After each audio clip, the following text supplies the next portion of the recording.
24 май, денят на светлия празник на Кирил и Методий, чието дело съпътства цялата история на България. Денят, в който вием венци и кичим ликовете на светите братя. Отново утрото събужда деня с химна "Върви, народе възродени". И до днес ние, българите, единствени в света, празнуваме ден на буквите, в пламенната защита на правото на всеки народ да се учи и изповядва вярата си на свой език. Константин Кирил Философ казва: не изпраща ли Бог дъжд еднакво на всички? И слънцето не сияе ли за всички? Не дишаме ли въздуха всички еднакво? Дали са разбрани тези думи, в които говорят разумът и мъдростта на вековете? Нека не допускаме духовността да изчезне от живота ни, защото благодарение на нея сме се съхранили като нация. Честит празник!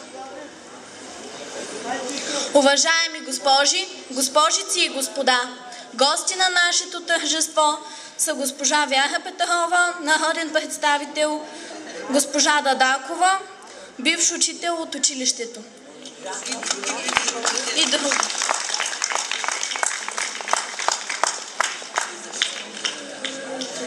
Какво е най-звучният език без знаци?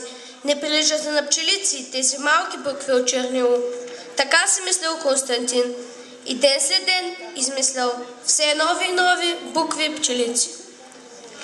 И една утрин били открити вече знаци за всички звукове, но Константин не ги показвал на помощниците си, докато не определил за всяка буква задължително място.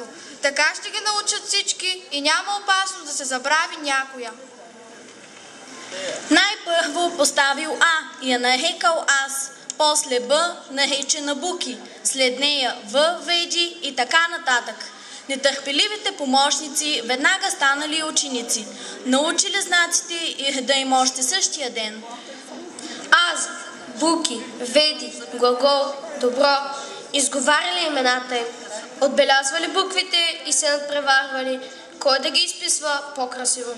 И не минало много време, за няколко години само, хиляди българи се научили на грамотност. Те възкресили изгорените славянски книги, сътворили нови. България станала огнище на голяма мъдрост. И до днес ние българите единствени в света празнуваме ден на буквите. Всички с радост произнасяме имената на техните създатели. И ако попитате кое е дете азбукарче, кой е създал нашата азбука, то знае, ще отговори. Константин Философ, наречен Кирил, и брат му Методий създадоха велика книжнина за всички славяни. А в България я донесоха техните ученици и българите я спасиха. Празнична радост в гърдите напира, в сърцето ми детско едва се побира. Венци сме овили с божур в перуника, с люлеци бели и горска иглика, че днес е празник голям всенароден на двамата братя Кирил и Методий.